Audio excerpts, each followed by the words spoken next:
இந்த ரிசல்ட் உண்மையாகவே நாம எதிர்பார்க்காத ரிசல்ட் தான். நாம மட்டும் இல்ல, தமிழ்நாட்டு மக்களே எதிர்பார்க்காத ஒரு ரிசல்ட் தான். ஏன் இன்னும் சொல்லப்போனா இப்ப இருக்கக்கூடிய முதலமைச்சரை எதிர்பார்க்காத ஒரு ரிசல்ட் தான்.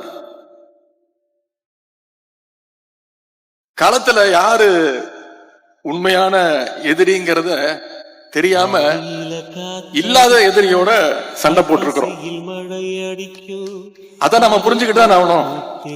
எங்க மிஸ் பண்ணிட்டோங்கிறத தெரிஞ்சுக்கணும். அப்பதான் நம்முடைய தவறை திருத்திக்கிட்டு அடுத்த முறை உண்மையான எதிரி யாருங்கிறத கண்டுபிடிச்சு அதுக்கு தகுந்த மாதிரி நம்முடைய செயல்பாடுகளை செஞ்சோம்னா நிச்சயம் வெற்றி பெறுவோம்.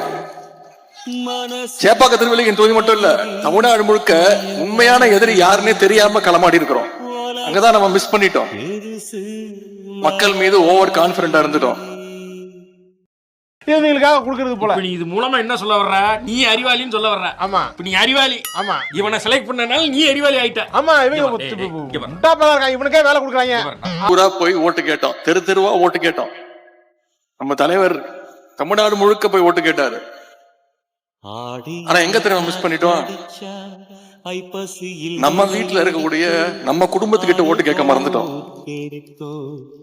நம்ம வீட்டுல இருக்கக்கூடிய நம்ம பசங்க கிட்ட, நம்முடைய உறவினர்கள் கிட்ட நம்முடைய சாதனையை சொல்ல தவறிட்டோம்.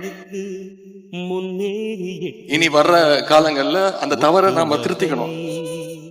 முதல்ல நம்ம வீட்டு பசங்களை அரசியல் படுத்தணும். கலைஞருடைய திட்டங்களை, நம்ம கொண்டு வந்த சாதனைகளை, இப்ப இந்த ஆட்சியில் நடக்கக்கூடிய அலங்கோலங்களை எல்லாம் தினமும் நம்ம வீட்டுல நாம பேசணும்.